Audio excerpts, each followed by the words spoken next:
Senhores parlamentares, público presente que ainda resiste aqui à longa sessão de hoje, talvez nem tão longa pelo tempo, mas pelos temas que são bastante graves, importantes, desgastantes, estratégicos. E os internautas, a todos, boa noite. Eu quero comentar algumas coisas que ocorreram na sessão, esclarecer outras e colocar a minha opinião. Primeiro, sobre Santa Casa, que é algo que está sendo reiterado e propagado, acho que é importante a gente lembrar o histórico do que ocorreu na Santa Casa. No ano de 2013, um grupo político quebrou a Santa Casa. Por desvio de recursos, que não sou eu que estou falando, é a Justiça, tem um monte de ação civil pública. Quebraram a Santa Casa. Então a Santa Casa fechou porque um grupo político foi lá e cometeu uma série de equívocos administrativos. Certo? Então vamos relembrar. Quando a gente fez a CPI da saúde e achou que a cidade estava em pane, demonstrando os números, também não era achismo. A cidade estava morrendo 50% mais pessoas sem um hospital aberto. Era isso que estava acontecendo nessa cidade. Os custos da saúde haviam sido ampliados, foi algo feito da noite para o dia, de uma forma totalmente desequilibrada, desestruturada e irresponsável. Eu até tenho uma ideia, um projeto do que deveria ser feito, né? Eu até acho que naquele momento o prefeito acertou, né? No sentido de que restabelecer um hospital na cidade, que era algo totalmente inadmissível. E há questões que a gente continua de olho. Então nós vamos ajudar a Santa Casa, peguei um talão de rifas para ajudar na venda, mas isso não significa que nós vamos dar salvo-conduto para senhor ninguém. Nós estamos muito de olho. Aquele hospital já foi fruto de desvio de muitos recursos e enriqueceu administradores e médicos nessa cidade. Repito, por desvio de recursos. Né? Então, na hora que a gente for fazer as cobranças, as referências, as avaliações, relembremos o histórico totalmente trágico das administrações naquele hospital, que, concordo, eram feitas de forma política, misturando política com a administração hospitalar, e sempre deu um desastre. O segundo tema que eu gostaria de colocar, e até em forma de esclarecimento, para que a gente possa ponderar a respeito, é sobre os anúncios que ocorreram sobre eventuais pedidos de cassação. Isso se eram pedidos de cassação ou não é pedido de cassação, o que afinal de contas, a Câmara de Vinhedo iria apreciar ou apreciará eventualmente no retorno do recesso na primeira sessão do mês de agosto, que é no dia 6 de agosto. Comparemos o que acontece na Câmara com o que acontece na Justiça. É um exercício muito interessante. E acontece mais ou menos da mesma forma. Então, tem algo na Justiça, digamos no Ministério Público, né, que é o órgão constitucional que depois vai levar um interesse público para a Justiça. Então, denuncia alguém. Vai lá uma denúncia. Chiquinho fez tal coisa. A promotoria, que é o órgão de avaliação e eventualmente de acusação, avalia isso. Se acha que tem um primeiro indício, abre um inquérito. Se não, de pronto, é arquivado. No final do inquérito, o promotor acusa a pessoa e ingressa com um processo. A pessoa vira réu. E no final do processo, a pessoa é condenada à prisão, devolução de recursos, etc, etc. Analogicamente, na Câmara, acontece a mesma coisa. Uma denúncia qualquer, um vereador, uma comissão avalia, averigua, com os procedimentos primários, ligações, ofícios, e-mail, visitas, diligências, etc. Se isso não é suficiente, abre-se uma CPI, que é um inquérito, Comissão Parlamentar de Inquérito. O que ocorre na Justiça ocorre na Câmara. No final da CPI, se vai acusar alguém e acha que alguém tem suficientes indícios para ser processado e cassado, abre-se uma comissão processante. Para ajudar mais o nosso raciocínio, vamos comparar o que aconteceu em Brasília. Houve uma denúncia do Procurador-Geral da República, essa denúncia foi submetida a voto, abriu-se uma comissão processante contra a presidência da República, e a presidente da República foi afastada do seu cargo e, ao final, definitivamente cassada. Então, gente, o que acontece se o processo do prefeito, para começar com o do prefeito, entra nessa casa e vota? O prefeito é afastado? O prefeito é acusado? O prefeito está submetido a um processo que, ao final, ele vai ser, eventualmente, definitivamente cassado. Então, sim, é um pedido de cassação. Qual que é o nome do bicho? É um pedido de cassação. Não vamos ficar com eufemismo, né? Eufemismo é você pegar algo que é grave e tentar dourar a pílula. Não vamos ficar com eufemismo. É um pedido de cassação do prefeito municipal, protocolado na Câmara de Vereadores, com base nos 10 elementos apontados pelo Ministério Público de Contas e confirmados pelo Tribunal de Contas. Os vereadores, gente, vão ter a liberdade de votar contra ou a favor da comissão processante. No caso do vereador Edson PC, o Conselho Regional de Medicina está fazendo o papel deles. O que é? Defender os médicos. Certo? Achou que a médica não foi... não teve o tratamento adequado, eles jogaram para a Câmara, jogaram para vários lugares. Está fazendo o papel da CRM. Qual que é o papel da Câmara? Na minha opinião, avaliar com velocidade e proteger os seus vereadores quando também existe uma injustiça.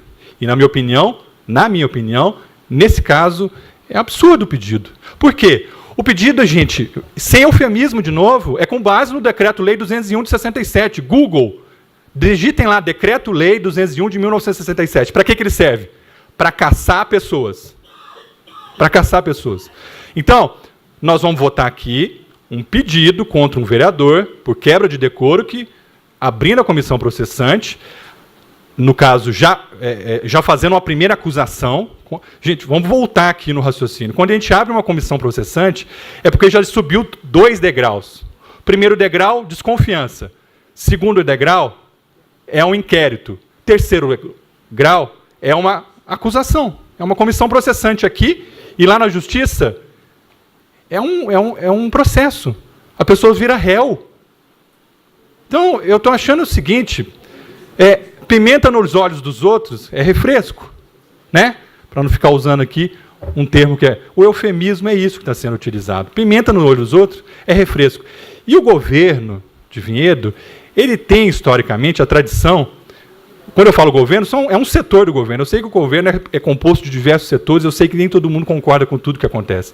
Mas esse expediente de pedir cassação de vereadores foi utilizado ao longo dos últimos anos... Sim, para intimidar as vozes distoantes e refutar aqueles que fazem fiscalização dos recursos públicos. Isso sempre foi utilizado aqui, né? Inclusive é engraçado, porque essas coisas depois voltam contra, né?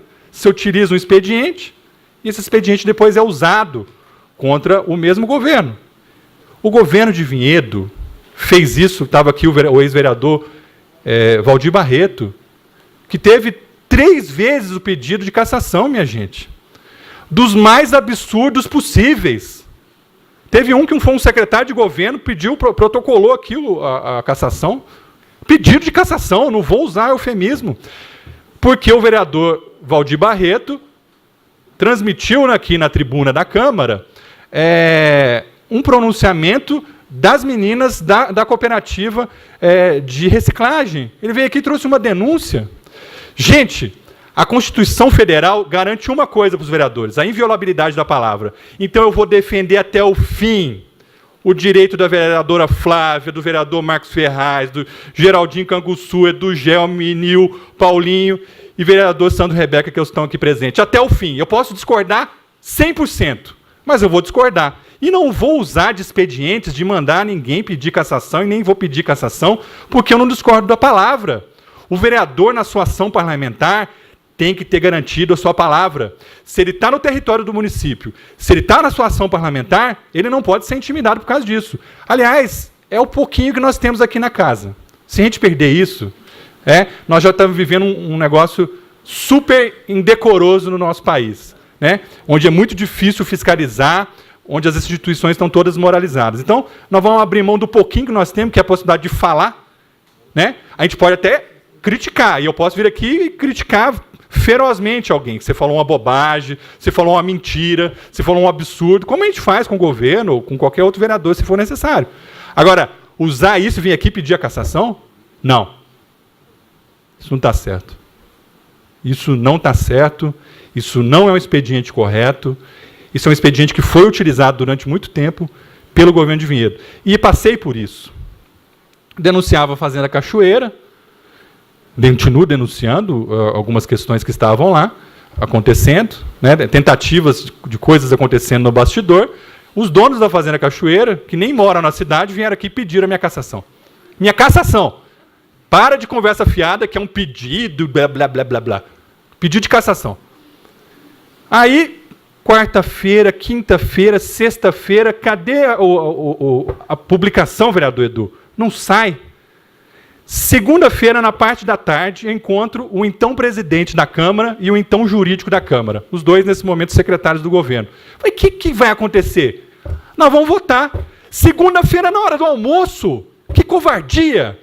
Fizeram isso comigo. Quando o vereador Edson PC me perguntou se era possível manobra, eu falei, olha, vereador, comigo aconteceu isso. Se pode acontecer, não pode acontecer, se cada um é diferente, acredito que cada um é diferente. Mas isso aconteceu comigo. E eu não admito que isso aconteça com ninguém, nem com o prefeito.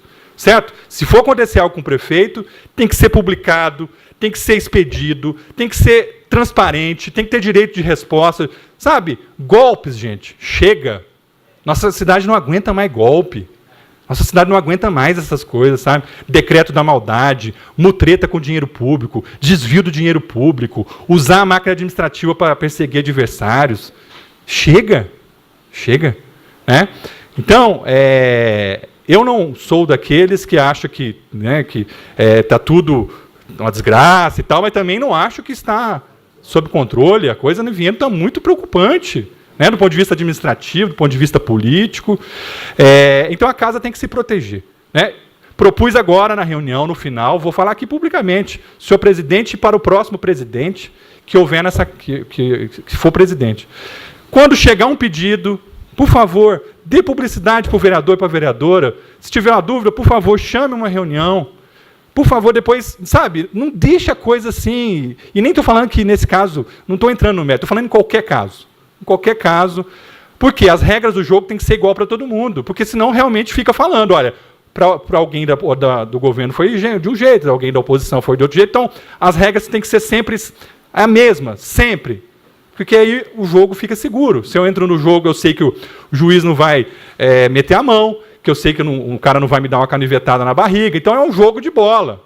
O melhor ganha. Né? E as diferenças a gente resolve aqui no plenário.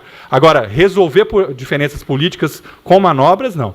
E não estou entrando no mérito de nenhum dos casos. Eu estou entrando agora numa reflexão para que todos os casos devem ter o mesmo tratamento.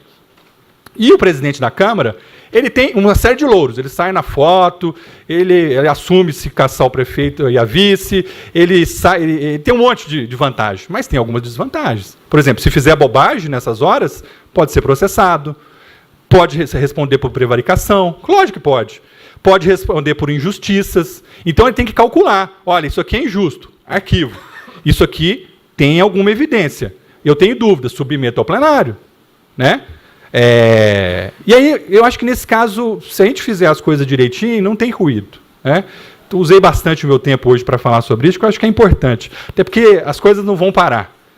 Nossa cidade está absolutamente instável, quebrada economicamente, lenta administrativamente, uma burocracia que não funciona, um secretariado que na sua maioria, não todos, são muito ruins. Para ficar ruim tem que melhorar. Né? Não respondem às coisas da população, não dão conta das demandas. Então, é um governo, com algumas exceções, repito, muito ruim. E se fosse num regime, num país sério, já teria caído. Ou pela justiça, ou por um regime que não permitiria, ou as instituições não tolerariam mais. Então, prefeito, ou acerte nas próximas semanas o seu rumo, ou não tem mais o que fazer. Não tem mais o que fazer. A cidade está colapsada. Isso aqui nós já falamos diversas vezes. Obrigado a todos e boa noite.